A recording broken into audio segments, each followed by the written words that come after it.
all this before, obviously, but what is what's your name? What is your channel about? All right, so my name is Criss Johnson, and my channel is all about YouTube education. So basically, I share all of the strategies, all of the tips, all of the technical aspects as well of YouTube. For example, making thumbnails, making banners, and choosing equipment for your channel, and how to get your subscribers, how to get your views. So this is basically all about my channel, the current channel. That's right. What are so you've had other channels. What are the other channels, and why did you delete them or not? Or what happened to those channels? Well, so I started on YouTube back in like 2012, as far as I remember. And the first channel that I made was a music channel. As you already know, I'm also a composer. I started making music back in high school, and oh man, in the beginning it was crappy. It was like Yeah. so simple, but I got better over time with experience, and right now I kind of produce way better quality music, and I decided not to sell the music or produce for someone specific. I decided to share this music with my community. But in the beginning, yeah, I tried to put that music on YouTube, and I've had a music channel, the first channel, and the growth was painfully slow because the music niche on YouTube is just an absolutely different ecosystem. And the problem with music channels is that if you want to grow a music channel and you don't have a followage on different social medias, like let's say Instagram, Spotify, iTunes, and you can't really redirect audience to your channel. And on YouTube, what people usually want, they want to know how you make that music. I mean, yeah, they sure like your music, but the most important thing for them is how do you come up with the ideas? How do you come up which instruments should you use in specific tracks? How do you make certain sounds and all of this stuff? But at the same time, I didn't really have a lot of free time to do those tutorials. And honestly, I wasn't really into making tutorials. I just wanted my channel to be, let's say, like a portfolio channel where I place all of my music. And that's why the growth was pretty slow. I knew nothing about SEO back then, and I didn't even put any tags. So yeah, basically there was no description, just like, hello, my name is Criss, this is my music, and something like that. Yeah. Yeah. So yeah, I think in the last like 80 years, I grew the channel to only 10K subscribers. So that was painful. And if I was making uh, those tutorials, I could have grown to maybe 100K, because I see a lot of beat makers and producers on YouTube, which started same way as I did, but they pivoted to creating those tutorials and how-to videos. And a good example for that would be Simon Servita. I don't know if you heard of him. And he's now about like 500K subscribers, or maybe even more. But I remember I started following him when he only had like 300 subscribers. Yeah, and growth was pretty crazy for him. And a lot of different people as well in the same niche. They grew their channels just with tutorials, and their videos are like 30 to 40 minutes long. And people who want to know about this, they really watch those videos through, like from the beginning to the end.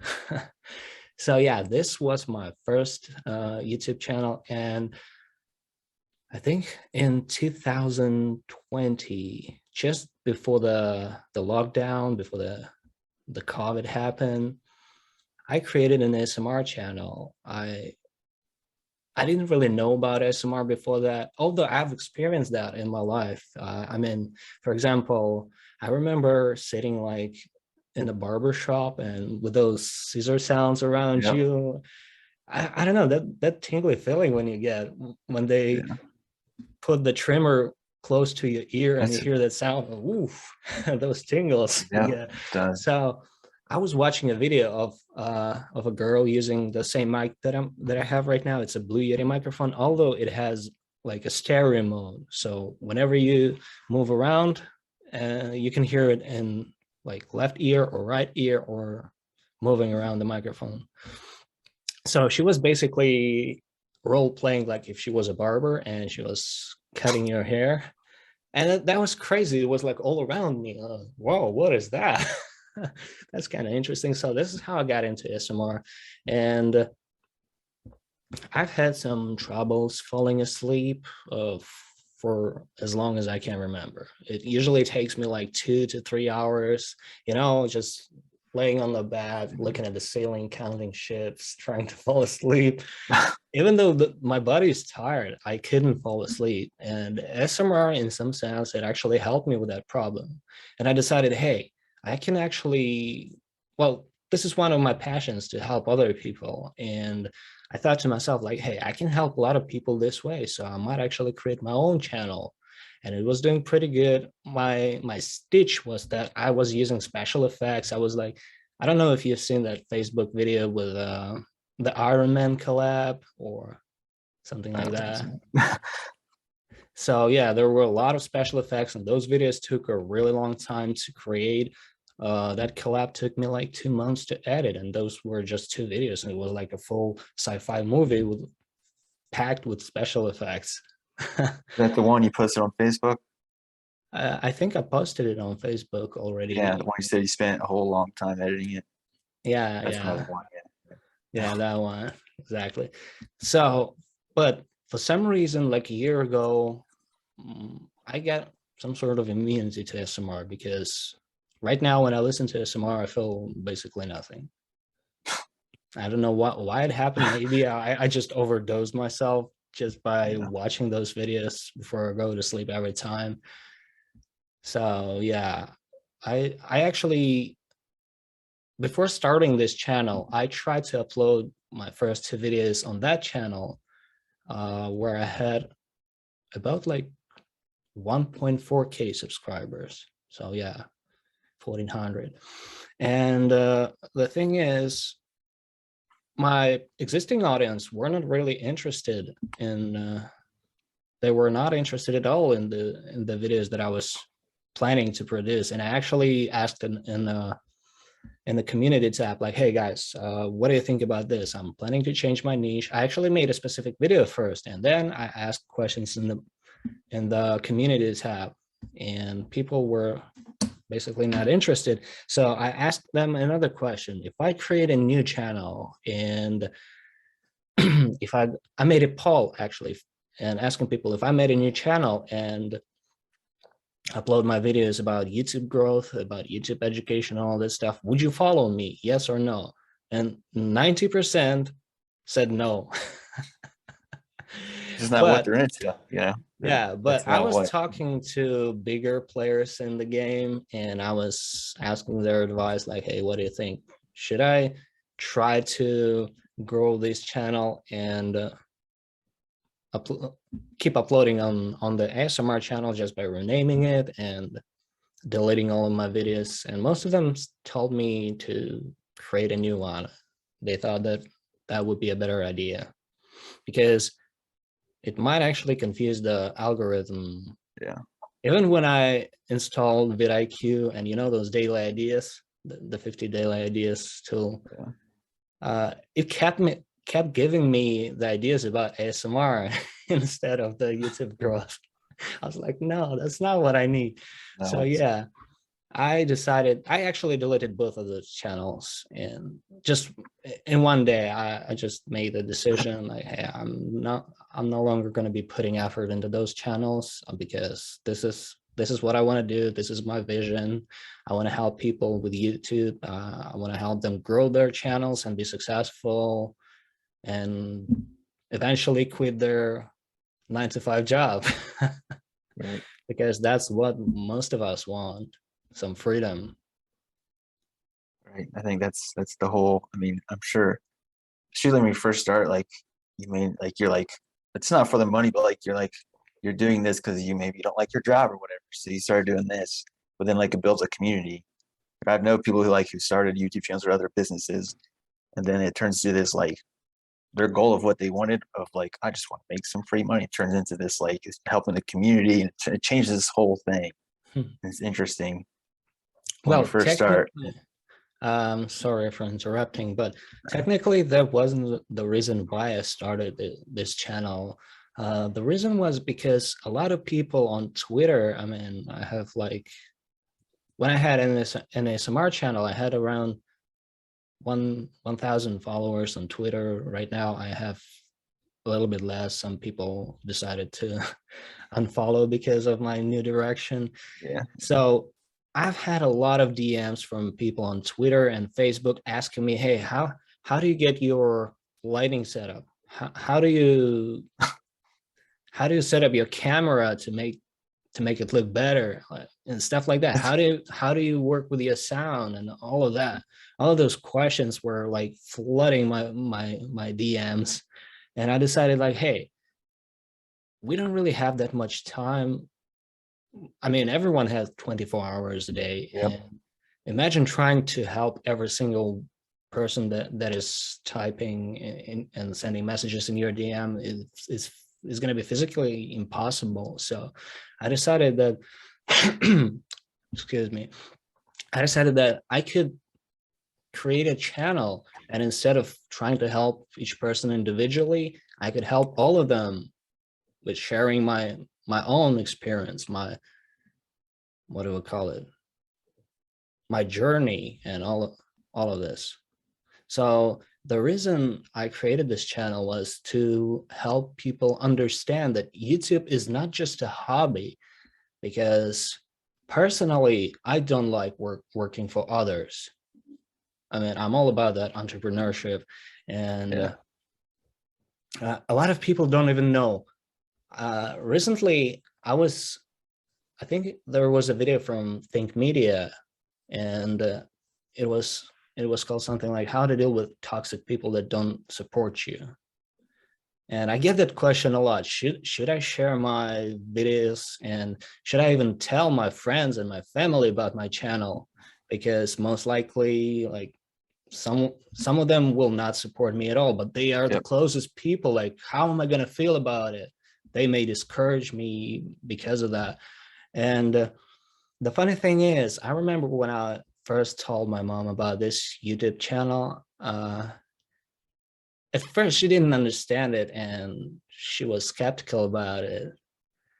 And then I thought to myself, like, hey, why is that? Why she's not supportive of what I'm doing, of my vision? But then I thought about it a little bit more, and I've realized that, well, actually, she doesn't even know about my vision. She doesn't even know how YouTube works. She doesn't even know what is possible but with the YouTube. And Think Media was talking about that, and as I was watching that video, I was like, hey, that is exactly step by step what I did with my mom. I sat down with her. I told her everything about YouTube, how it works, about different streams of income, how people get paid. I haven't showed her vidIQ's channel, Think Media's channel, Channel Makers, Ryan Walsh, and some smaller creators. And since then, she actually understood how YouTube works and what can you do. And right now she's probably thinking about creating her own channel. And for the first month, her favorite videos were like how to earn money with YouTube, how much YouTube paid me, stuff like that. And when she was watching those, oh my gosh, I didn't even know that was possible. Like, wow, a 16 years old teenager making like five grand a month just by doing videos and selling affiliate stuff. She was amazed. And the funny thing is, a lot of people don't even know how YouTube works, how you get paid. And most of the time, when you tell people, hey, I'm a YouTuber, or I'm a content creator on YouTube, or whatever you call it, they're like, oh, why don't you get a real job? I mean, like, this is a real job. What do you mean? I don't have monetization enabled yet, but I'm already making money with affiliate links. So yeah.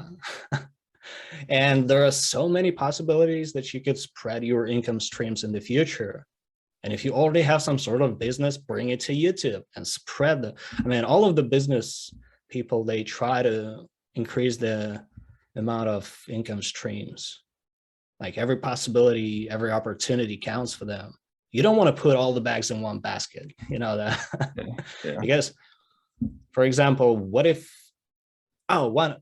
one thing I wanted to mention is that not subconsciously, but unknowingly to me, I actually made the best decision when I created my website and I started collecting my email list.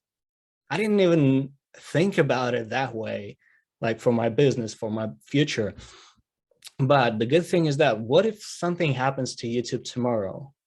Like you have your website, you have email lists, you can reach your audience through email lists. You have a presence on different social media platforms like Twitter, Instagram, TikTok, whatever. So yeah, I kind of lost my train of thought. That's fine. It's almost basically the answers the question, because the next question was like, why do you need a YouTube channel? Like, so we already got that question answered, really. Oh, okay. Like why you should start one. Yeah, I think like any business, I don't care what it is. I don't care if you're walking dogs or something, like you should just make a YouTube channel for the videos, just to put yourself out there, document your journey, whatever it is. It's crazy that people don't do that. And it's free. Like I get paid, it costs money to host videos. Like if I have to send a client a 10-minute video, I got to put it somewhere. I can't send them a YouTube video with a link. Like, I mean, you probably could, but I got to literally pay. And YouTube's free. Yeah, Free. exactly. It's crazy. That's what I was usually saying. Like YouTube is the fastest growing online business with a minimal investment. Seriously. Yeah. Like you have your phone right now. I'm using my phone as a web camera, but I could actually make videos with this one if I wanted to. Yeah. If I didn't have any other options, just go with it. And the goal here is not to just gain huge audience. When you're just starting, you could use your phone and record videos just to practice, just to get better in front of the camera, just to get your camera presence, and practice with video editing, practice with lighting and all of that stuff. And speaking of businesses, yeah, a lot of creators, I was actually watching another podcast from Think Marketing. I mean, from Sean Cannell, from Heather Torres, and they were talking about their program, VRA program. Have you heard about it? Is that the one that he just posted on Instagram? Yeah. I don't know. I'm sure he has 5 different ones. Like, honestly, I wouldn't. So they were inviting their, what do we call it, their clients on a call on the podcast, and sharing their stories. There was a girl with 38, I think, yeah, 38 subscribers only. She just started, and because of that YouTube channel, she landed her first client. She has a local business of teaching people how to ride horses, how to take care of horses, and all that stuff. And she recently decided to create a channel about it. And somehow another person found that YouTube channel, contacted her, and she was ready to pay right away. Like, hey, I want to take your lessons. Like, please, where can I find you? So they exchanged the contacts, and you never know where can this YouTube thing lead you. Yeah. And the possibilities are endless. It's like a snowball effect. You start small, you get one lead sale, and get another one, get a little bit more in the future.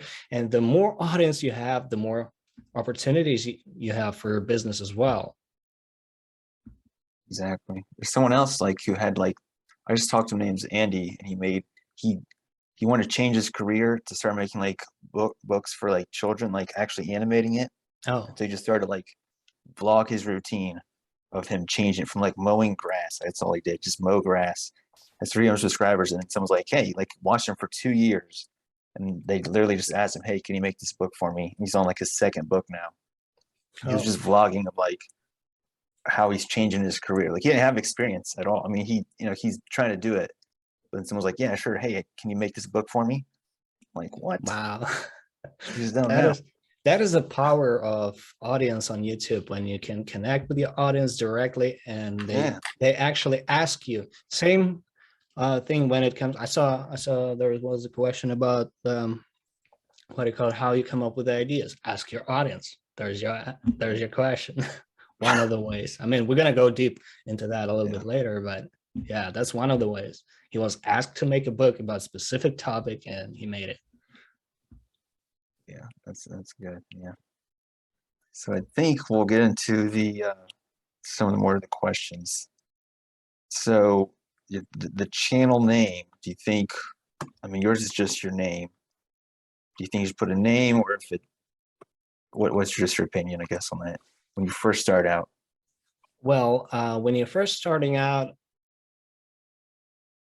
I think it all depends on your, again, on your vision, on your goals for your channel. For example, why I came up with my name, it's because I want to I want to grow a brand from it. I mean, Yeah. I don't want to put myself into this box. Just I could go with something like YouTube strategies with Criss, or maybe even make a different channel like Think Media vidIQ and channels like that. But other people like Roberta Blake, Nick Neiman, you see they're using their names. Names. And as you remember, Catherine Manning started as the content bot.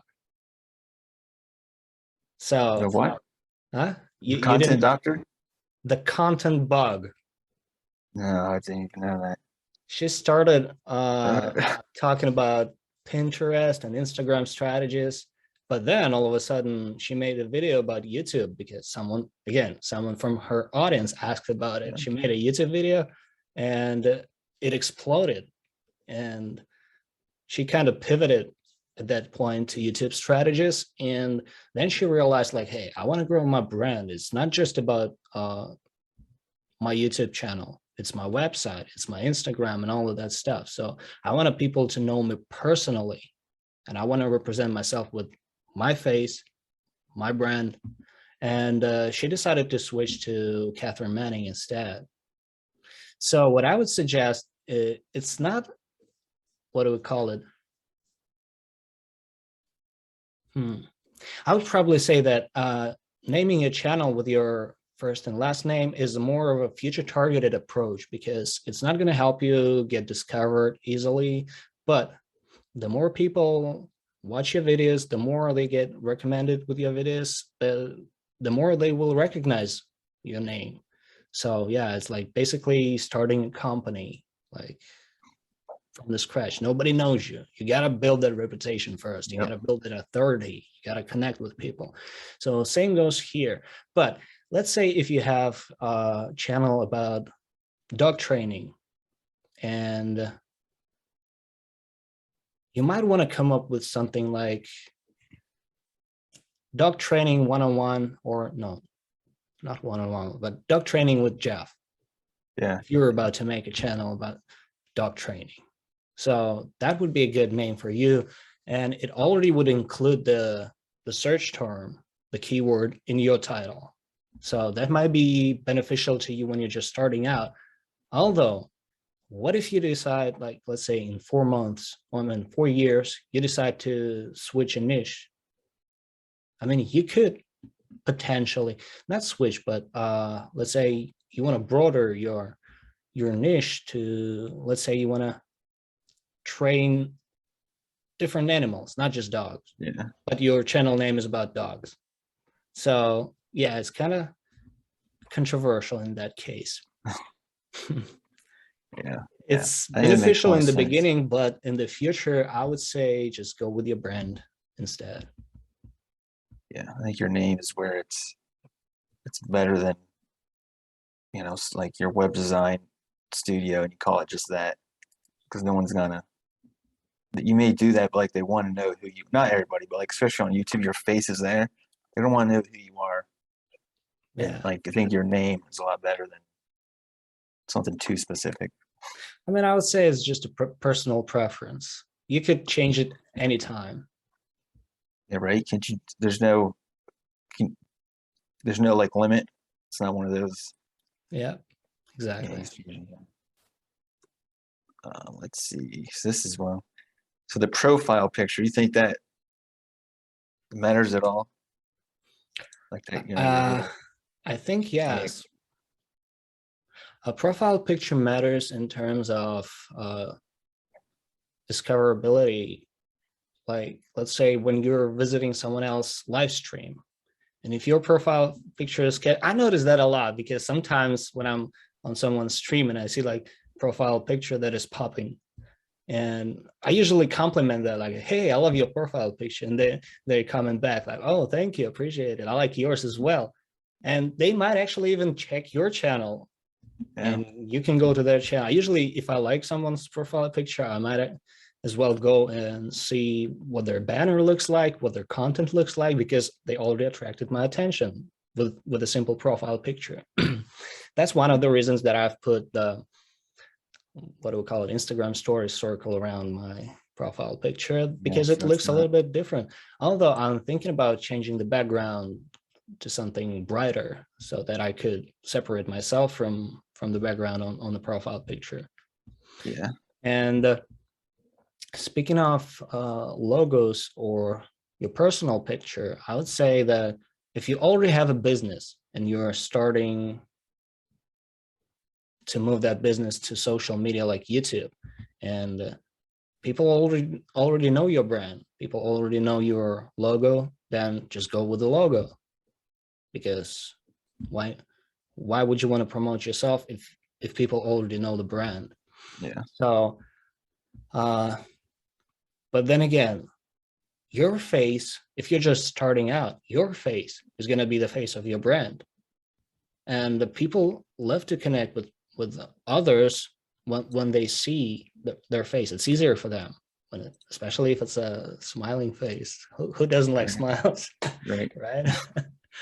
Yeah, so I would say going with your profile picture, like a personal picture, would be better than a logo. But then again, it's just a matter of preference. You could change that in Yeah. time. Although it's going to be a little bit harder in the future because your audience already knows you with this profile picture, and then all of a sudden you change the profile picture and they might get confused. Yeah. I've seen that where someone will change it and you're just like, who are you? Like, what's going on? Because you've seen it for Yeah. 10 years. I mean, if it's not a completely different picture, then you still might recognize. Channel makers Yeah. actually recently they changed the banner and the logo as well, but it's still similar to the previous one. The same one. Well, so the next question then is your banner, the banner image. What do you think you need on that, and what do you not need? I remember you talking about this during your stream at some point. Yeah. Like every time you're interviewing someone, or not, you're not interviewing, but when you're going over their channel, that's like the first thing you look at. I think it's interesting. Yeah, this is basically like the first thing after you see the profile picture and the channel name. This is the first thing that you see when you land on their channel. And the problem with banner is that it mostly matters for desktop viewers, because on mobile device, you probably won't even pay attention to that because it's a small little banner over there on top of the screen, and you probably just scroll down and look for the video you were searching for. And but still, people who are new to a channel, they might actually be interested in your channel art, and they might be, let's say, if you're streaming, which I do, and that's one of the mistakes I should probably fix. You should put like a live stream schedule. I mean, I do have an upload schedule. Yeah. That's one of the things that banner is useful for. And another thing is you should put like a little slogan or an explanation of what your channel is about. That's one of the key elements that I would put. I see a lot of banners that put tons of text, a lot of different elements, but it kind of has different effect, an opposite effect. It doesn't make me want to do extra effort to read all of the text and look at all of this. I just scroll down and look for the video. That's what I do. But so yeah, so the banner should be pretty much simplistic and only contain the information that is necessary. That is like maybe your name, your upload schedule, and the topic of your channel. That's it. Makes sense. So the banner links, I know not everybody maybe has some type of website or something. Do you think you should have some type of banner link on there, even to like a social media or something? Yeah, that's actually a good way to let your audience know that you are present on different social media platforms. Let's say YouTube, I mean, not YouTube, Instagram, Twitter, whatever, wherever you are. If you have a website, definitely put a link. One of the channels I recently found, I don't actually remember the name, but on her banner, she put this arrow pointing at those links, and she wrote, "Let's be friends." An arrow pointing to social media. I thought that was a nice touch. That was brilliant. I loved it. I might actually take that idea from her. I mean, that's pretty cool. You can put the link to your Facebook as well, and you're literally making new friends. It's like a positive statement. Like when you read that, you can't help but not to. Yeah, let's be think friends. To click it out. Yeah. Absolutely. So you definitely should put those links there. Yeah. So this is that trailer video. Do you think you should have a trailer video on it? You first click your profile and I swear it usually almost auto plays. I feel like every time, no matter what. Yeah, that's actually a really good idea. I was thinking about making a trailer for my channel when I reach 1,000 subscribers. I mean, I could start with a trailer, but right now I have my first video as a trailer set up, because basically it tells people what the channel is about, my story, my background, and why they should start a YouTube channel themselves. So yeah, that's some sort of a trailer. It's not of like, hey guys, my name is Chris, this is my channel, this is what you're gonna find me. No, that's more like storytelling. Like starting with affiliate links, like different ways of how YouTube works, how to get monetized, I mean, not monetized, how to get paid on YouTube with different streams of income, like affiliate links, donations, not super chat. Super chat is unavailable. It's like streaming, isn't it? Yeah. Like creating different digital products. Like let's say you want to write a book. Why not make a digital version of that book and then create an audiobook and then maybe even create a podcast, interviews about that book, and monetize that as well. So there we go. I named it like 5 different streams of income already, just for one direction. So I think it is a good idea having that trailer on your channel. But what I would suggest is there is an option when you go to YouTube Studio and you go to customize, and I think it is called branding, or I think there's a branding on there. Maybe it's not in branding, but somewhere in the YouTube Studio customization, there is a way where you can choose which video to play only for the subscribers and which video to play only for the for those who are not subscribed to a channel. So basically you can put, if you are a subscriber, you don't want to watch the trailer every time you go to my channel, like for the 100th time. You don't want to do that. So yeah, you can put it only for those who are not subscribed. There's an option for that. I did not even know that. Good job, YouTube. I didn't even know that. It makes sense though. Yeah, exactly. So the playlists. So a lot of people have their YouTube channel and certain playlists, like just right on the homepage. You think people should do that? Because I think that looks a lot better than like click videos and all these videos are like that. I think on the home screen, it's all in a row, all perfect in the playlist. I think that's so much better. Yeah, I agree with this, with what you're saying. The playlist section is pretty underrated, I would say, because a lot of people don't really understand the power of playlists. For example, when somebody lands on your channel on the homepage and you have everything structured, like, hey, here are the tech tips, here are the, like, let's say if you're a gaming channel, like here's a playlist for like tips and tricks about this game. Here is a, what do we call it? Here is a tech playlist for recommended, what do we call it again? System requirements for this game, how to run it more smoothly, how to stream this game with a older computer or a laptop, like how to optimize your laptop for streaming with this game or something like that. Specific topics for different playlists. And the cool thing about it is that, first of all, it helps your viewer to find those specific topics on your channel much faster without extra effort. You don't have to go to the videos tab or scroll through uploads and look for specific videos. You already have it sorted out for you. Another good thing with playlists is that it helps your viewer to binge watch your content. So if they are interested in this particular video, they most likely are going to be interested in watching more videos in the same particular topic.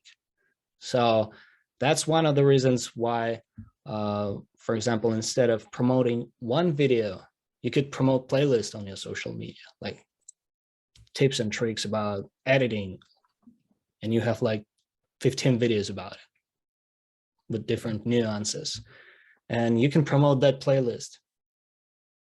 Then again, your viewer doesn't have to make any extra effort to watch your videos, binge watch, and YouTube loves it when you keep the viewer on the platform for a longer period of time. So that's one of the things that I would suggest as well, using, like, double down on the things that are working for you. Let's say one of the videos that is slightly different from your others, but all of a sudden it blew up, it got viral or got way more traction than your usual videos get. What I would suggest is to make a sequel, or maybe broader that topic, make different versions of that video and put them all in the playlist as well. So that way, if somebody watches your first video, again, they're going to be interested in watching your next video, which is related to the same exact topic. So playlists are pretty powerful, I would say. A lot of traffic on my channel, even ASMR channel, was getting a lot of traffic from playlists as well. Yeah, if you search by, well, you're just, I mean, I know like gaming channels, like if I'm watching someone play Minecraft or something, like you're like video one, like you're obviously gonna watch the next. Like if you like that, you're watching the playthrough, you're just, it's right there. But if it's all in out of freaking order, I don't know where the second one even is. You know what I mean? Yeah. And speaking of gaming channel, let's say you're a variety gamer. Let's say you play 20 different games, and some of your subscribers are only subscribed because you play Grand Theft Auto, or maybe you're playing, let's say, Fortnite, and they only want to watch videos about Fortnite. And you have it. You have the playlist of all the videos that are related to Fortnite. So yeah, they don't have to scroll through a channel or go to search and find those videos by themselves. So people are going to appreciate that extra step that you made for them. I know you have yours has once it's channel reviews. So like if someone watched that and wanted to learn, you know, maybe how their channel isn't working or it's not looking good, whatever, like you could just binge watch all of these. Yeah, because there was a lot of value in every single one of them, because you can learn from other people's mistakes, and you can utilize those tips and tricks that I'm sharing on your channel as well. So you don't really need to wait for your channel to be reviewed. You can start today and start implementing those tactics today and improving your channel. And by the time you get your channel reviewed with a famous Wheel of Fortune, you already have some basics and some improvements. Makes sense. Yeah. Where are we? Oh, so your about section. I think that's the last section. So your about section. What do you think you should put there? I mean, about yourself, obviously, but anything specific? Or is it just like the trailer video, just in Word format? I would say probably around 15 to 20% people read the about section. Not a lot of people read the description, but those are people that might subscribe to your channel only because of what you put in your description. Yeah. Those people who actually read the description. So you're gonna have to put the information very strategically there, and I would say start with telling them about you and what they can expect from your channel. Then talk about, most of the time, talk about them. Don't use I. That's the thing that I actually recently found out in one of the videos I watched yesterday or 2 days ago, about what do we call it, about the description tab.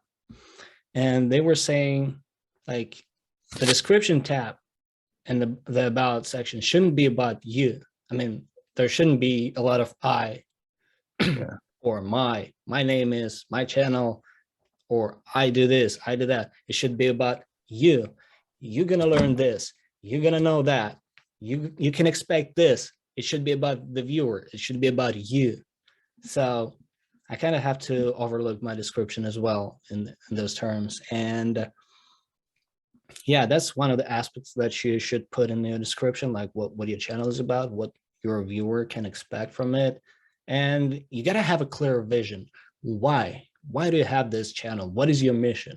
What do you want to achieve with this channel? Do you do it as a hobby, or maybe you have a specific goal in mind when you just started that channel? You want to help people. You want to entertain people. You want to teach people how to do specific things. You want to help people by solving their problems, teaching them something new that they didn't know. Or you have a specific goal of helping one, or let's say 10,000 people to achieve something that they are struggling with. Let's say your channel is about weight loss. Your goal is to help as many people as possible to go through the same journey that you've experienced of weight loss, of all the struggles that you've gone through and all of that stuff. That should be like your ultimate goal. It's really about it's about your audience. It's not even about you, because it's not, unless you're PewDiePie or someone famous. Like, it's about, it's about you. It's about the audience, what they want and what they don't want, literally. I think a lot of people can't see that sometimes when they first start. They haven't had 3 channels, like they just make stuff about them or this and that. It's like, what do your audience want? What, like, that's really all it's about, and helping them through whatever it is, or entertainment, it doesn't matter, but it's about them. Well, actually, entertainment is problem solving in itself already, because someone has a problem, they are bored. Yep. What can you offer them? You can offer them entertainment to solve their boredom. You get home from work and that's what people do. They get home from work, they watch Netflix. I just want to Netflix and chill. Yeah, right. It's a problem, and they're getting it, All right.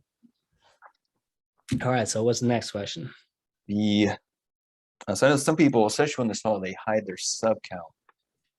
Do you think that feels spammy or scammy, anything like that? I mean, I get why people do it, I think, because yeah, I get it too. Sometimes we will let our insecurities take over. Yeah. And I would say that it's probably because of other people's opinion why people do that. They care what others might say about their low subscriber count, or they think somehow that might actually affect their discoverability and clickability of the subscribe button on their channel. But I would say like no matter how small or big your channel are, this is your journey, and this is what you're sharing with your audience. This is what you want to like share with them. So I would say be proud of every single step, even if you're losing subscribers. For example, take my channel. I think I've gained like 340 subscribers, but every day let's say I lose 10 subscribers, but when I wake up, I get like 15 subscribers. Then again, I lose like 10 subscribers. Then again, I gain more subscribers. What? They bots? That's just, Yeah, I've seen that. YouTube actually deletes those accounts that are, let's say, spam accounts, bot accounts, and maybe those people that are willing to do sub for sub. You know, I'm against that completely because it's a really bad thing to do on YouTube. And maybe those people subscribe to a channel and are expecting you to sub back. And when they realize that you don't do that, they unsubscribe. So yeah, that's one of the reasons. Or maybe you just posted a video which was offending to them and they decided to unsubscribe just because of one video among the others. I think it's going to help you connect with your audience more when you have that subscribe button. I mean, not subscribe button, subscriber count. Because, for example, speaking of Catherine Manning, again, I remember I subscribed to her when she was a content bug, and she had around 2,000 subscribers because I was searching for something about Pinterest, and she got recommended in the search results. And I started following her since then. And now sometimes when I answer the comments, and maybe even on her channel, I usually say like, oh, I remember when you were just 2,000 subscribers, then you got 30,000 subscribers in a couple of months. I'm like, oh my gosh, that nostalgia that I get, it helps me connect with her because I've seen her journey when she was like basically a YouTube baby, and now she's a grown adult on YouTube. Yeah. So yeah, that's one of the key elements why people probably shouldn't hide their subscriber count. And another thing I would say is that, for example, when I see a channel without subscriber count, I think to myself like, hey, what else are you hiding from me? So it's a little bit sketchy, I would say. Yeah. So I should say, even if it's just 10 subscribers, be proud of it. Even if it's 50 subscribers, be proud of it. Imagine like if 50 people were in the same room with you and you were telling them what you're telling on YouTube. Just imagine that. It's a huge number, 50 subscribers. And now imagine 10,000 people, 100,000 people. That's a freaking stadium. No, it is, yeah. It's totally off topic. I haven't seen yet. Have you seen Mr. Beast's new Squid Game Yeah, video? he gained what do we call it? He gained a lot of subscribers in just 48 hours. I've seen he had that. like 50 million views or something in 24 hours or something. Yeah, and crazy. And he got a few million subscribers in just 48 hours. Did he? Oh my gosh. It's like 10 million or something like that. It was crazy. I mean, I rarely watch Mr. Beast, but that video caught my attention because I loved Squid Games. Yeah. Did you want? I mean, oh gosh, I think it was a great movie. For sure, it's a great series. Yeah, I loved it. Oh my gosh, I think I saw a couple weeks after it came out. My wife is like, "What is this dumb show? Like, this is the best show in the world. Literally, Netflix has made like the most money ever." It's obviously good. Yeah, I see. Well, for me, actually, the best shows was Game of Thrones and The 100. Those are my favorite ones. After them, probably Vikings. And that's it. And then Squid Games. Then Squid Games. Yeah, that's how I would place them. But it's my personal preference. You know, everybody has their own taste. By the way, let's return to the question of channel name. I just remembered. I mean, I don't remember if I've already mentioned the numbers in your name, in your profile name. Let's say you're a gaming channel and you decided to name your channel like Squeaky123. How are you going to explain to people if they should type 1, 2, 3 as numbers or spell as ONETWO and so on? It's going to be much harder for you to explain to people how to spell the profile name. And another thing with that, when I see a profile on YouTube with numbers, I subconsciously think that this is like a bot account or a scam account, something like that. I don't know why, but subconsciously it comes to my mind. All right, so yeah, let's go with the next question. Oh, your community hub, which I think you get at 500 subscribers. What do you think you should put there? I mean, should be talking to your community. I know that used to always pop up on the app, but I swear I haven't seen that forever. Wait, what? Remember, like the Come again, community please? hub, like the community hub, or what do they call it? Community tab. That's Yeah, community tab. Yeah, they recently lowered the requirements to 500 subscribers only, and that's a good thing because I think the community tab is very important for building the trust, that relationship with your audience. I see a lot of people are trying to promote their new uploads in community tab. I mean, it's a good way if you're a big channel. Let's say you have 100K subscribers, and we already know that only around 10 to 15% of your subscribers will get notified about those uploads. And based on that, YouTube is going to push this notifications to other subscribers if based on the click-through rate, based on audience retention rate of that video. And YouTube community tab actually can be a good opportunity for you to reach more audience in your existing ecosystem. So yeah, that's some sort of a self-promotion which can work good for you. However, I would probably utilize the community tab in a different way. Let's say asking people questions. That actually also answers the question about coming up with the ideas. Ask your audience in your community tab if you already have it. Like, what exactly do they want to see that they might not find on different channels in your niche? What they want to see on your channel? What problems they're struggling with? What topics they're interested in? So that is one way of coming up with video ideas.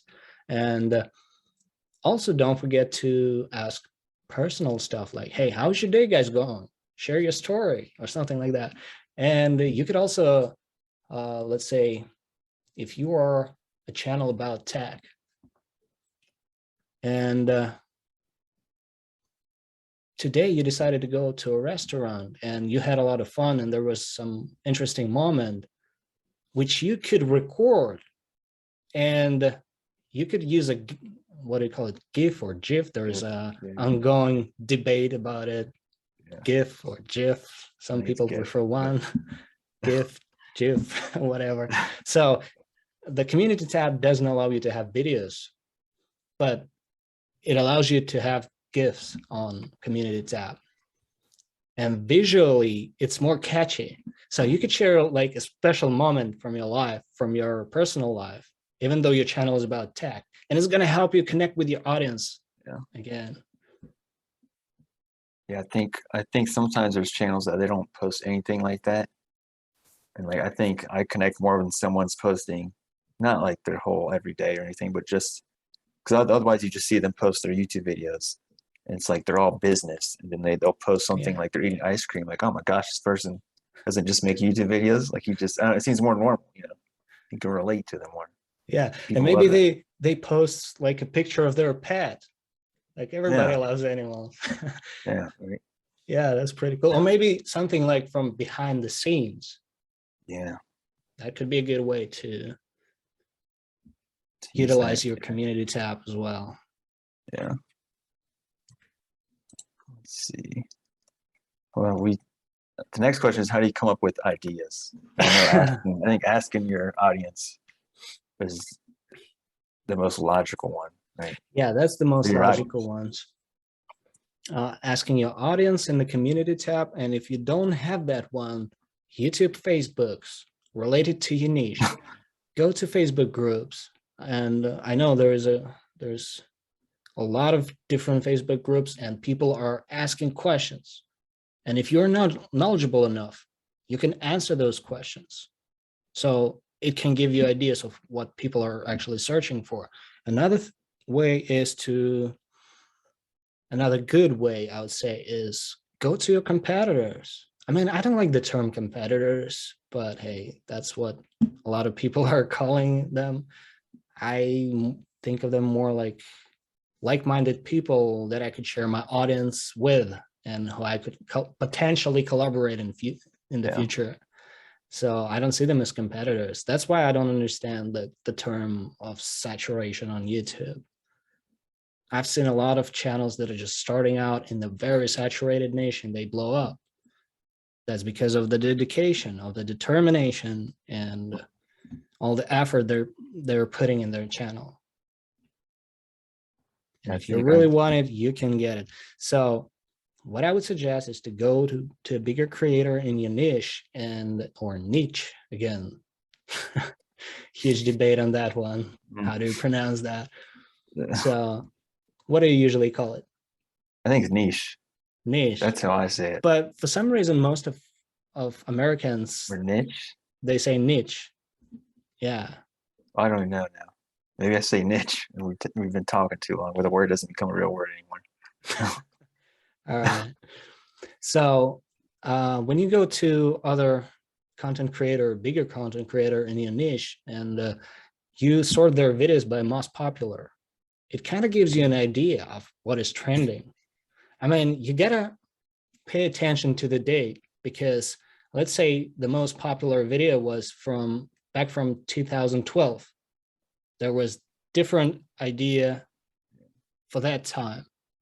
There were different interests, and YouTube algorithm worked differently. But let's say if that video is like 1 or 2 years old and it got a few million views, that's definitely a good idea. But what I would suggest is to take that idea and niche it down, like make a more specific video on that topic. Let's say there is a video about landscape design and it got a few million views, but it's just a broad topic on landscape design tips and tricks in general. What you could use is landscape design, but add a little bit more details to that. Like, let's say landscape design for homeschooling moms.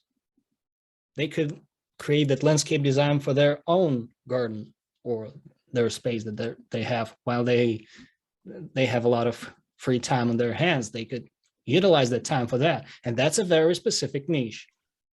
That is what's gonna help you in the initial stages of your channel to get discovered. Yes, the search term is gonna be less searchable, but it's gonna have less competition.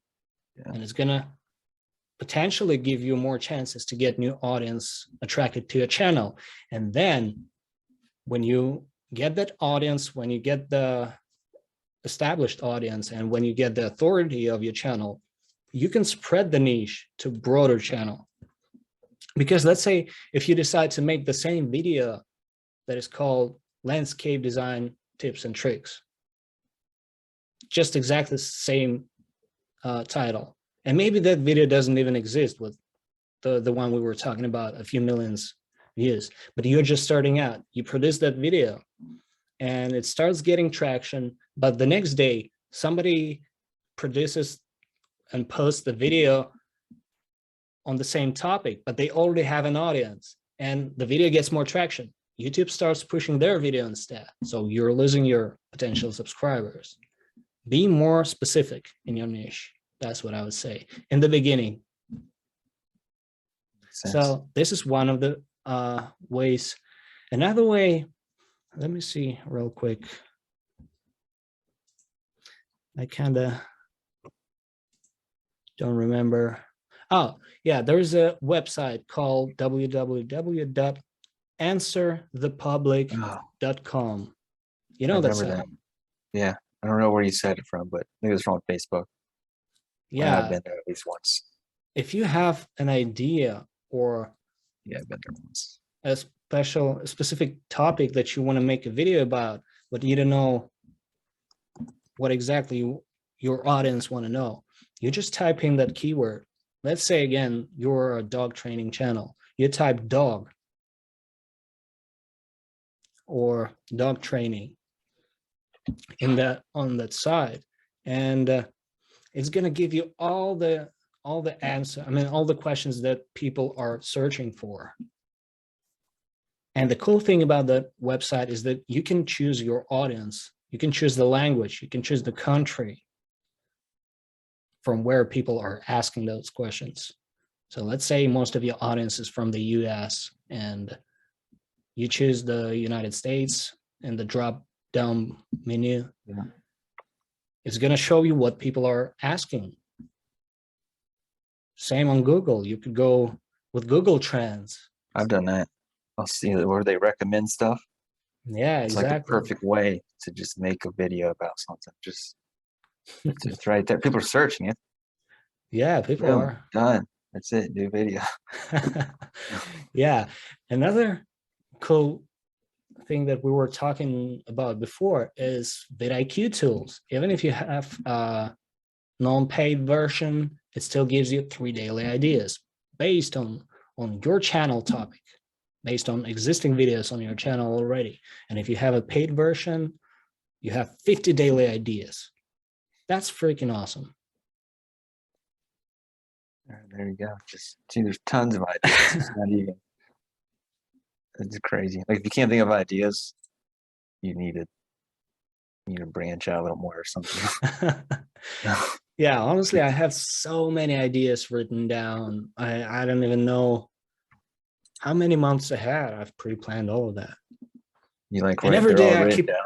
yeah, that's one of the suggestions that I would give. If you have any idea like popping up in your mind, just write it down instantly. Even when it comes to music, let's say I'm just waking up, I'm walking around my house, and I'm just humming like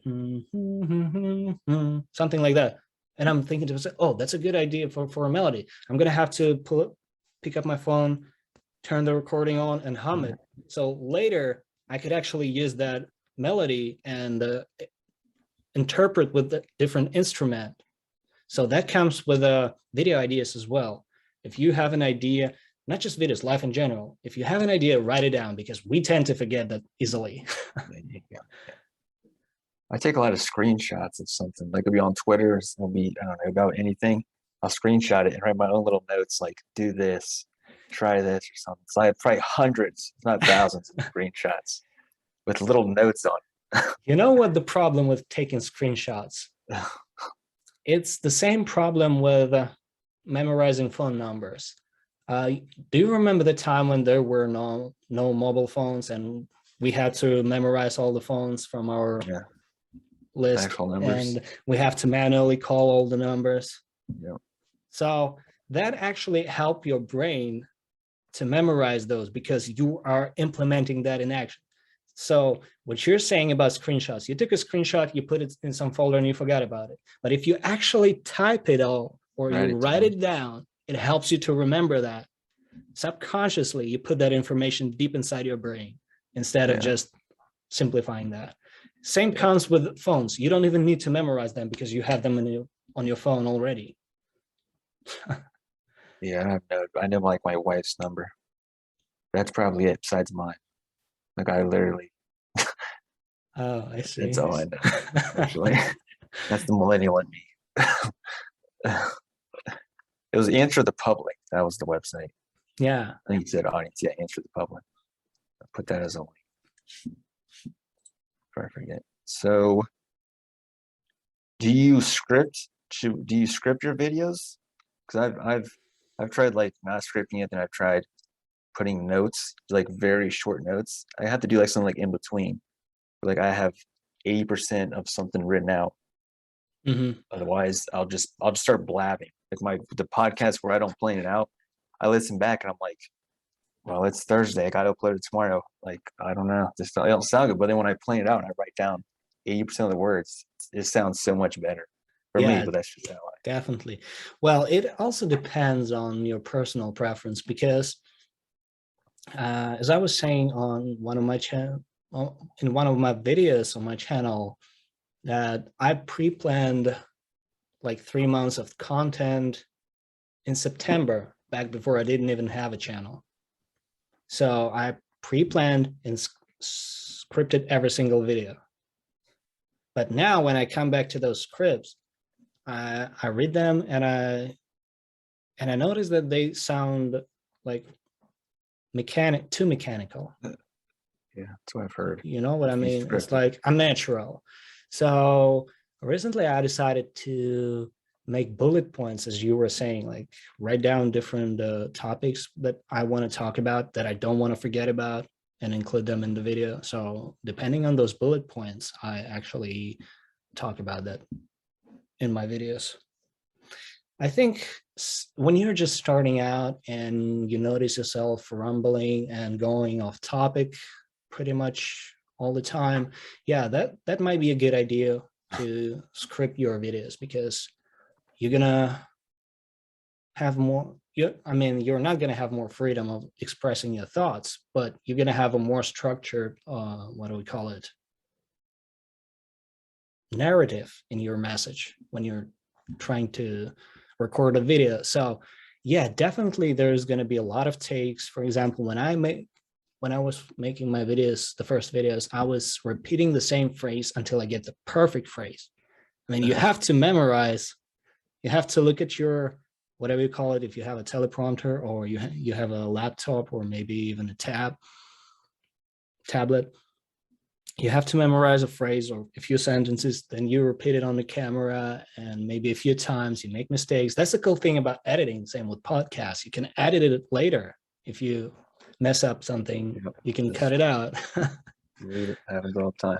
Yeah, so it's personal preference. Some people just want to be natural in front of the camera, just be themselves. If I make mistakes, it's okay. I can cut it out. But hey, this is the way I talk. This is how I want to present myself in front of the camera. Maybe I'm talking too fast. Somebody doesn't like it, but hey, that's me. That I'm not going to change just for one person.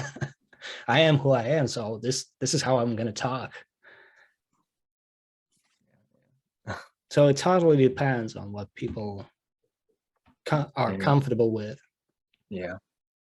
And there's people, I mean, they just do both. Some have, they're reading it from the script. Some have the tiniest little notes possible. Whatever works, really. Yeah, I see. So this this YouTube channel named Trio Stories wanted to know, what do you think are the basics of a thumbnail? At least, like, what do you need and what you don't need? If we can somehow explain that without seeing the thumbnail. All Do you right. think you put a So face in it? Like everybody puts their faces in it now. it really depends No. on your niche again, because let's say you are a tech reviewer. Your channel is all about new gadgets, new techs, and the center of attention shouldn't be you. A lot of popular tech channels, they don't even have their face in thumbnails. They have the product in the middle, like commercial planned photo, and they don't even use text sometimes.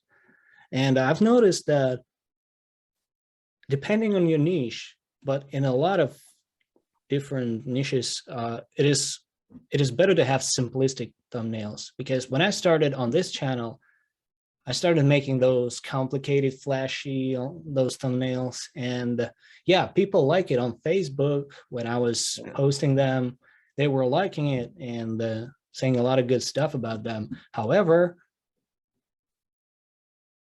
what do we call it?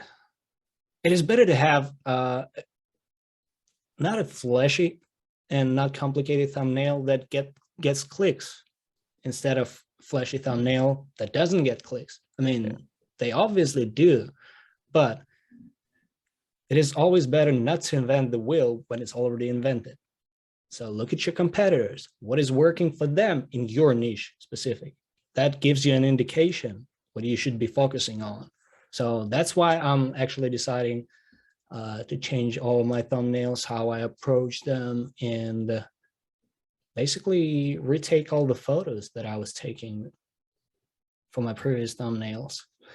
As I was saying in one of my videos, I usually make a photo session specifically for my thumbnails, because the worst practice is to use a random snap from your video Oh, and that's put it what over I've done. there.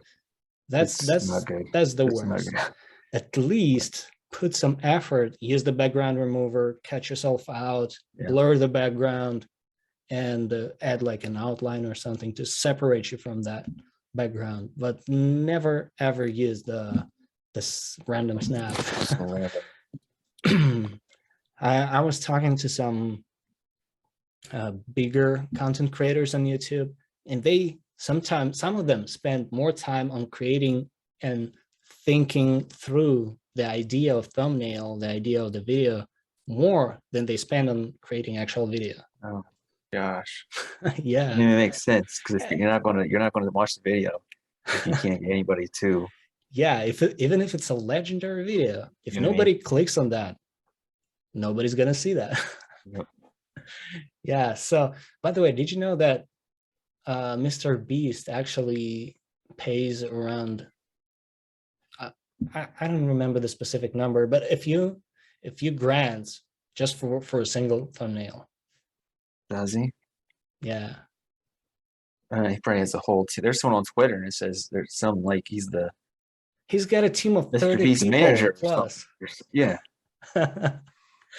Yeah. So what is working for a huge content creator like him might not specifically work for you.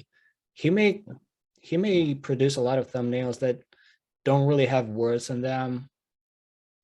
Well, I would probably say that even if he uses the random snap from his video, that video is still going to get tens of millions of views, because he already has an authority and a huge audience who is interested in his content. So wait a second, what are the basics of thumbnails and what you need and what you don't need? What would you not put in it? You don't need a lot of text. Make it more simple, 3 to 4 words maximum, because I've seen people using like entire paragraphs in their thumbnail. Like, I'm not gonna, especially if I'm on my phone, I'm not gonna be trying to read it. I will just read myself of extra effort and I'll just swipe it. So yeah, make them more simplistic. And when it comes to title and thumbnail correlation, they shouldn't be copies of each other. Your text in thumbnail should complement your title, not copy it, and vice versa. Do you think people look at the thumbnail first or the title? Or do you think it don't? Like, I just wondered. Do you think people look at the title first or the thumbnail? Or the other way around? I think most of the time it's the other way around. Yeah. At least for me, I usually look at the picture first. We are visual. Yeah. We see if that catches our attention. And as YouTube says, you only have 1.8 seconds to catch that attention with a thumbnail. And then if they like the thumbnail, they might read the title. That's the data from YouTube. It's not just from me. That's crazy. It's crazy when you think like what it takes for someone to watch a video, like to look at the thing, click the thumbnail. Even if they click the video, they could leave in 2 minutes. But that means if they do watch it though, they're probably a fan or something. But at least they got the value from it because they watched the whole 20-minute video or 10-minute video. Yeah, if it's the content creator that I'm subscribed to and I like them for their personality, I don't care what the video is about. As soon as I see that upload, I'm clicking that. I'm clicking the like button instantly. I don't care about what they use. But if it's a new viewer, for your discoverability, you definitely have to put more effort into that. Even Netflix themselves, they have an entire team working on their thumbnails. And as you may probably have seen that video from Think Media again, Nolan was talking about Netflix sharing their secrets with thumbnail discoverability and how many objects they should place in their thumbnail. They discovered that most clickable thumbnails are having 3 or less objects. Let's say it's a person, text, and some object. No, if you have 2 people, text, and a few objects, it's not going to work that well as if it had only 3 objects. So less is more in this case. Yeah.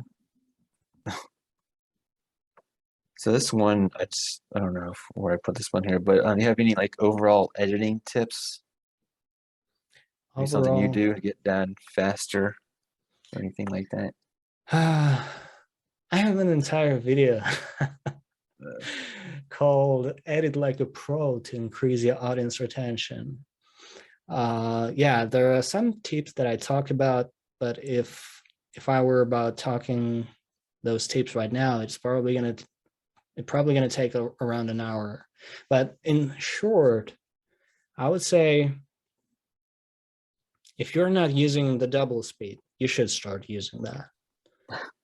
That's when I started editing my podcast, I talked to somebody about it, and I would just go like 1x speed for like an hour and just slowly delete stuff. Yeah. So instead, just like 2x or 1.5, I'm like, oh my gosh, I want to give this person like $200 or something. So I just didn't even think about it. Like I'll listen to audiobooks at 1.3, 1.5 speed. And like this changes everything. Like it exactly. literally. And when I'm editing, I usually press the L button. In some programs, it's Control F. Oh man, Control L or Command L, depending on your software or operating system. And what it does, it usually speeds up your timeline. If you press it once, it goes 1x. If you press it twice, it goes 2x, and so on. Sometimes I even edit in 3x speed because it saves me time. And what I usually do, one of my tips would be when you import your footage into the software, the first thing that you want to do is don't rewatch the first segment that you just edited. Keep cutting the best cuts. Like keep going through the entire footage. Don't come back. Just cut out all the pauses or silence the breaths or whatever you do and do the jump cuts, but don't rewatch it. You can always finish the project and rewatch later. And if there's something that needs to be changed, you can change it then. It saves you a lot of time. So that would be one of the tips that I could think of right now. I mean, I've done that where I'll like half an hour go by, I'm like 6 minutes in. I'm like, I'm gonna get nowhere. So I'm rewatching it over and over and over again for some reason. Yeah. That's a good one. What are we? So the description, actual description on the video. So I think on like yours, or at least I'm not going to open it, but on like one of the videos, they're all like have your affiliate links. Do you think you should put that on like every video? What do you think you should put on that? Because I know it's closed, so it's not like you even see it. I don't think. Like on your mobile, it's not like it just pops up and this huge description's even on there. So you don't even see it at first. So if it's longer, who cares? No one even sees it. I mean, people rarely watch description unless they are specifically searching for something. Like, let's say there is a video on my channel where I talk about different equipment for YouTube, and there's a lot of stuff mentioned in that video, and people want to know about it. People want to know where they can find it, how much does it cost, and all that stuff. So I put those links in the description. And that's a good way with services that you're using as well. Like, let's say TubeBuddy or vidIQ, or maybe you're just finishing a new course on Skillshare, and you want to share that share that course with your audience because you think it's going to be valuable to them, and you could put affiliate link in your video. And as I was saying, even without getting my channel monetized yet, I already get not a lot, but some money from affiliate links. And recently someone on my oh no, it was on Facebook. I think it was Bruce Lee. Bruce Lee edits. Yeah, Bruce Lee edits was talking about affiliate links. Like I think he was saying that you should start putting those links in your description when you have an audience of, let's say, 1,000 subscribers. But I showed him an example, and Steve from Man's Mastermind. Thanks. Yeah.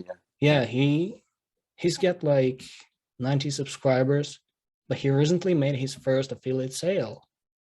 That's awesome. Why would you want to wait till you get bigger and put those affiliate links when you can already start it?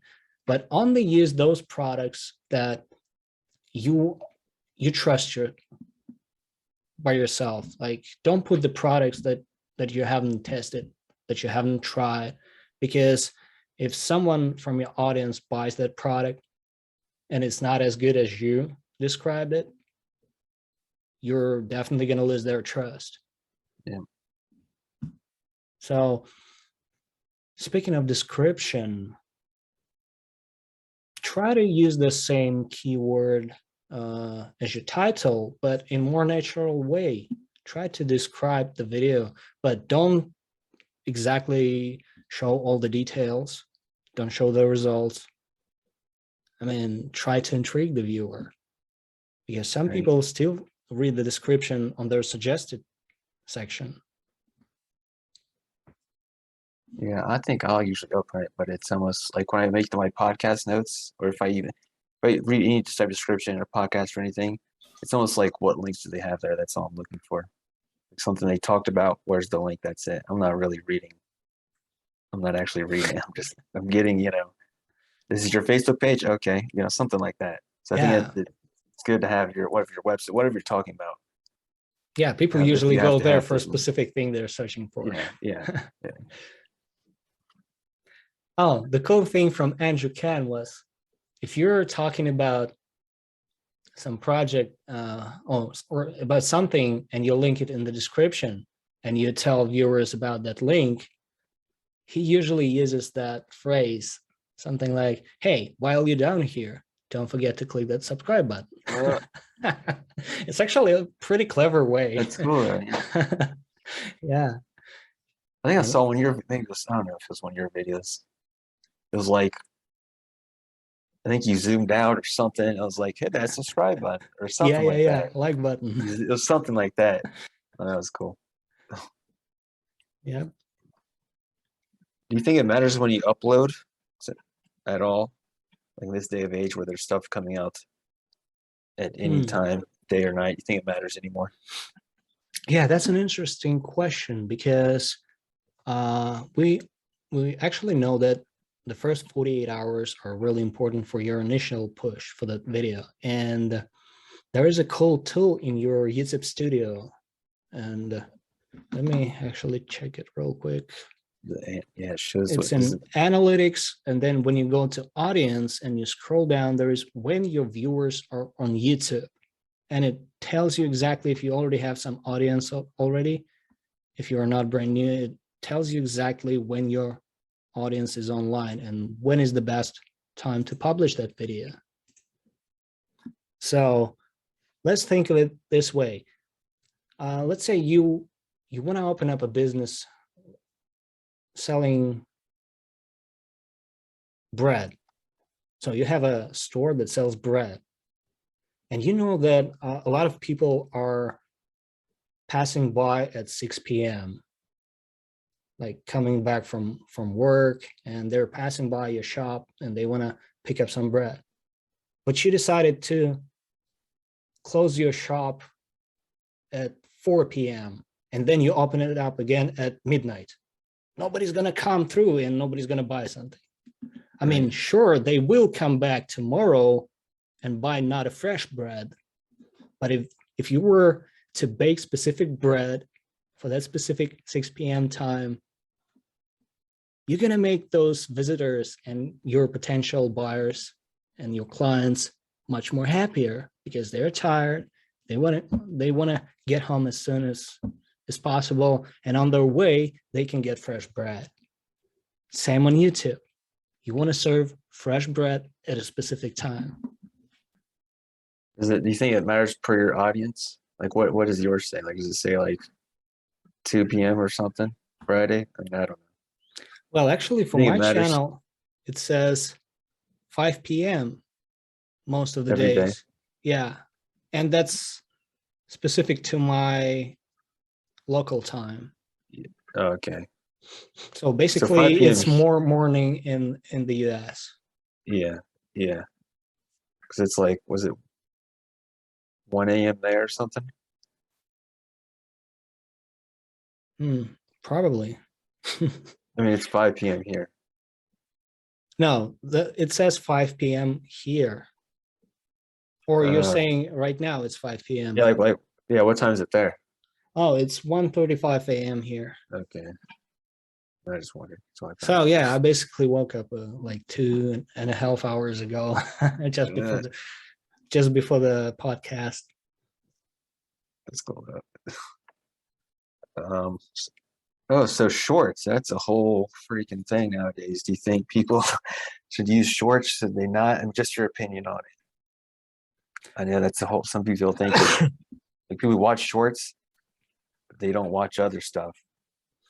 Man, personally, What? I don't really think I have time to watch shorts myself because shorts have the tendency. That's one of the reasons why I don't have TikTok installed on my phone.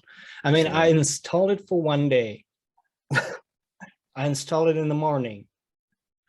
I started watching those videos, short videos, and I ended up looking at the clock. I mean, I was doing different stuff. Meanwhile, I mean, I was eating, I was going to the toilet, and then I realized that it's already 5 p.m. or something like that. And I was like, man, I just wasted my entire day watching those videos. If I was able to control how much I consume, then yes, then that would be a good thing. That's one of the reasons why I don't watch shorts, because it drags you in and it doesn't let you out. Something happens for 4 seconds. It looks unless fun. if you have that self-discipline, which sometimes I lack when it comes to playing video games or watching interesting content. I've definitely stayed up too late watching. I don't have it installed on my phone because I need to go to bed and I'm up 2 hours later and I work the next day. I'm just like, it's uninstalled. I hate you, TikTok. Oh my God. It's terrible. Sleepless night, yeah. Some people use them though. It works out I know someone who I talked to now she has like 200,000 subscribers on YouTube and like over 1 million on TikTok. And she made over like $1,000 through just shorts. Oh. Because she had like millions upon millions of views on it. But she posts other like long format content. I mean, I don't know who's watching who, which has more, but she posts she basically just takes her TikTok videos and rips them to the shorts. And I mean, it works for her though. So. Yeah, that's pretty cool. I actually recently started experimenting with shorts as well.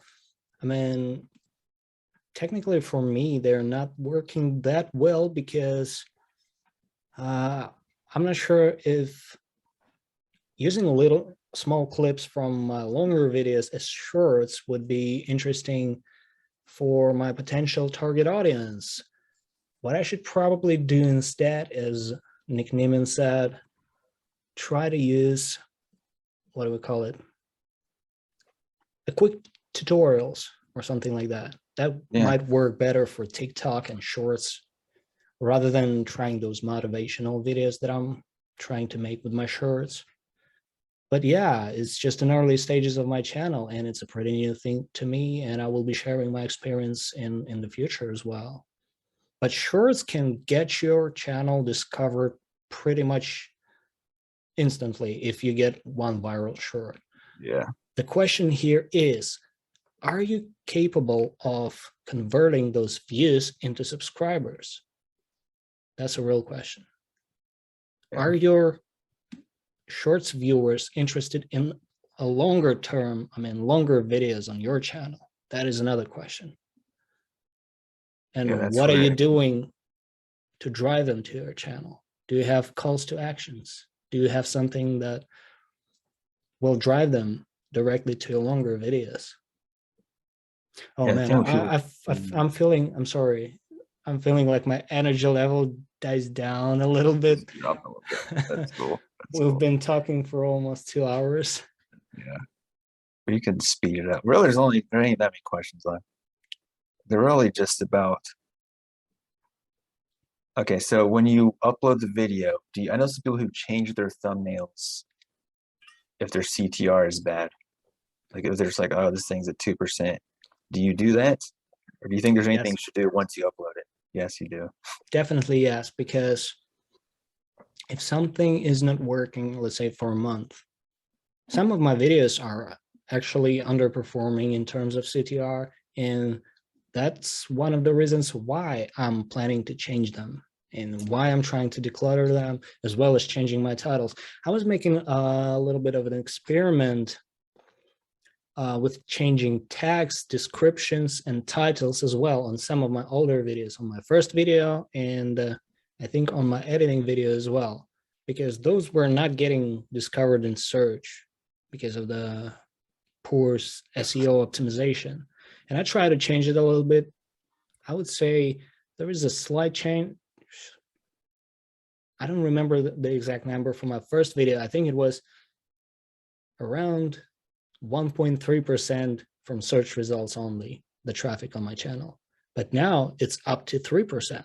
So there is a little bit of that upwards trend, but Yeah. we're going to need more time to see how it works. So same comes with the thumbnails and titles. Definitely, if something is not working, you can give your videos a new life, a second chance, so to say, with new thumbnail. Yeah. Again, bigger content creators in my niche, they already tried that. Older videos that are like 3 years old that were not getting views, just a change of thumbnail, not even touching the title, could spike the views dramatically. That's what's crazy about YouTube. Like it's not. It's like if you make an Instagram post, I don't know if anybody's even seen it after 2 weeks or something. But with YouTube, I mean, things can be old as hell and it'll still get recommended.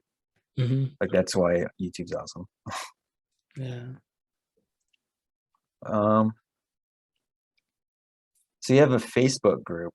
Why did you start that? One of the reasons why I started, I would say it's one of the main reasons, because that way I can connect with my audience more, ask them questions. It's so much easier to ask them there. And at the same time, help them with their own channels. They can ask other people for let's say, for feedback or for suggestions. So that's one of the reasons. And another reason is that I always have to wait for a post approval on different Facebook pages. That's yep. But here I can That's the worst part. Oh my gosh. Yeah, sometimes my post has been there under review for like 1 day, and not even a single mob even checked that post. And by the time they check and approve the post, it's already irrelevant because I already posted a video with a thumbnail or something like that. Right? Yeah. Hey, what's your opinion? Oh well, it's already. So it's already irrelevant. yeah. Yeah, that's one Facebook of groups are crazy. That's a whole thing. yeah. I get having restrictions, but sometimes, I mean, I get like if you have this huge group, because people spam stuff. You've all seen those straight spam posts. But then it sucks if you're on the other end. You're like, you're actually trying to, hey, like, this is my thumbnail. What's the improvement? And it's like, dude, I'll make my own group. Well, I'll make my own group because, I don't want to deal with this. Yeah, that takes time for sure. And if you don't have it, you might want to have to find someone who is willing to do that for you. Yeah. And one more thing about my group is that I kind of want to change the rules there a little bit. I don't want people to just trying to promote their videos in there, in that group. But before I do that, I have to delete my own video posts there, because it's gonna be kind of hypocritical if I ask people not to post their own content. I mean, there's probably going to be a rule like, hey, you can post other people's videos which you think might benefit the group in general to help them with solving specific problems. Like, let's say the video that I posted about thumbnails recently from Veritasum or whatever his name was. Yeah, and that video is pretty good. Yeah, I know you posted one about, I think it was like three people talking, and it was funny. It was, they Oh, asked them like, YouTube creators. yeah, that was funny.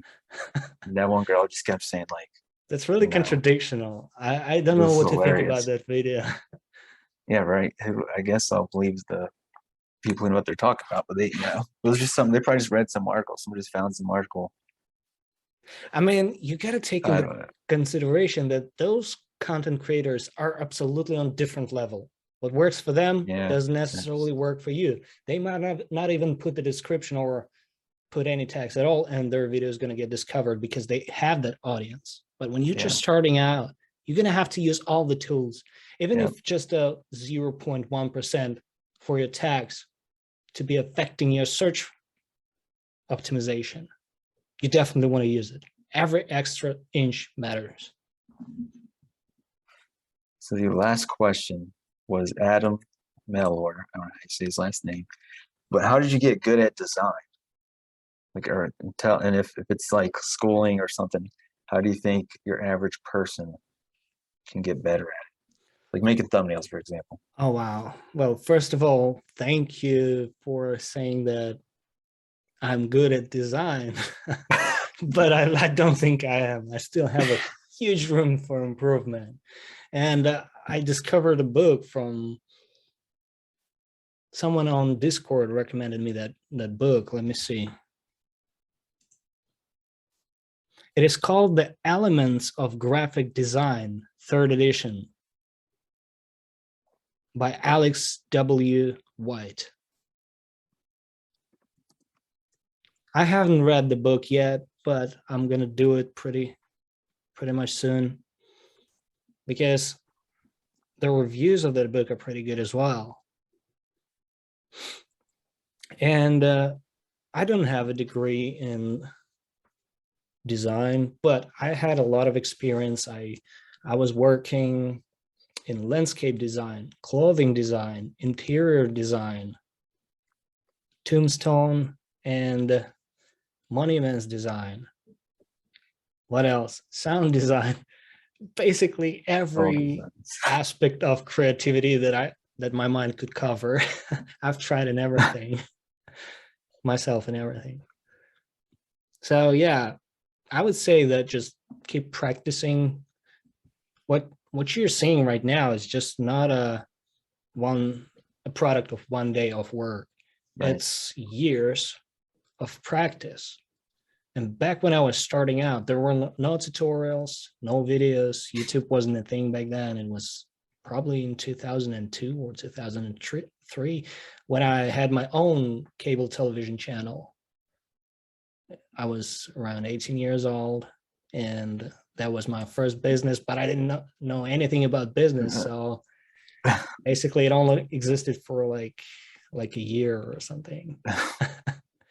So I had to learn everything by trial and error, everything by myself.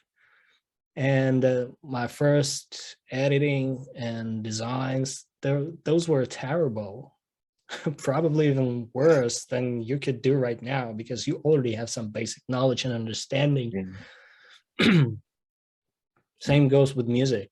My first tracks, ooh, they Terrible. those were terrible, absolutely. But with practice comes perfection. So the more you do, the better you become. Yeah. So yeah, It's with practice like, makes perfect. yeah, it's with like Canva nowadays. You can just, if you're making some Instagram posts, you can take some template and move things around and add things and subtract things. Like you don't even have to start from scratch anymore and just see what, or even look at, like I'll just search something on Google and go to the images and like really like see why that image is how it looks, why the letters are big, or the thumbnails. Like really look at it and think why you liked it, and just try to copy Yeah, imitate it. You know. exactly. And for example, speaking of style and how you develop it and how you grow it, I actually covered that topic in one of my videos about thumbnails. And it's basically the same how you come up with your clothing style, or maybe the how you come up with the music styles that you listen to. You probably, let's say you like rock music. At some point in life, it was somehow affected what your father, what your granddad was listening, what your friends are listening. It somehow affected your choice. Same with style, with clothing. Like you might want to like some piece of clothing on one person, but you don't like the rest. But then again, you like another piece of clothing from other person. You combine those person. It's still their style, but you combine those pieces and create your own style. Same with thumbnails and design in general. You create your style, but it's okay to, let's say, copy some parts of other style. I don't remember who was saying that. I think it was Picasso said, good artists, they take inspiration from others. Great artists steal inspiration from others. Something That sounds, around those yeah. lines. It's funny. I think that was the last question. I mean, just where do we find you? Which All we all right, know how. so you can find me on YouTube, of course, as youtube.com/c/Criss, CRISS Johnson, and Y at the end, yeah, because I couldn't get the Criss Johnson custom URL. It was already taken, so I had to add Y at the end, I think I searched representing that. YouTube. Same comes with my other social media on Facebook. I think on Twitter, I'm Criss Johnson B. On Instagram, Criss Johnson B. I think on Facebook, I'm known as Criss Johnson. So yeah, Wow. this is where you can find me. And again, I have a website, ChrissJohnson.com, where you can find free music for your production. I might actually start making blogs as well, converting my videos into blogs. That's the whole thing that people do. Like where like I think people like the higher you get less and less time. So like if you notice they'll make the same thing, they'll turn that into a blog, they'll break it down. Like if you get really smart with this, like they'll put on Instagram, TikTok, like it's great. Like Gary Vee, he Yeah, does stuff like this all the time where it's just he probably makes one piece of content and just spreads it all everywhere. over He the won't even know place. Yeah, because I'm not on TikTok. I'm not looking at Instagram every day, and it works. yeah. Well, I think that was the last question. I might turn this into like 2 episodes because it's like 2 hours long. I don't know. I Yeah, don't know if he's gonna listen to a yeah, 2 hour that episode. was a pretty long He might. conversation. Although I was wondering if I could use that video on my channel. What do you think? Yeah, It might you actually can. bring some value to my viewers as well. Yeah. Usually when I post when it goes live, I usually ask the other person if they can post it anywhere. You don't have to. It's just I always ask. I'm not saying post it on but Instagram anywhere. Like it's in your group. Just say I was on this thing. Whatever you want to do. But I Yeah, always ask thank that. you. You know. Thanks. All right, so I guess this is it. Let's wrap up our Yep. I podcast. will. And I really appreciate you for taking your time and inviting me here. I had a blast. It was fantastic. And by the way, I'm not sure if Thanksgiving is over already. I think it's, anyways, happy Thanksgiving. That was yesterday. Let's go, man. It's been Thanks, man. yesterday. Appreciate it. Yeah. I hope you have a, what do we call it, wonderful weekend, and Yep. enjoy your Friday. I will. You too, man. This was fun. This was Thank fun. you. Thanks for Yeah, getting on. definitely. All This is right. awesome. Worth it. I'll let you go, Chris. See ya. Yeah. Peace.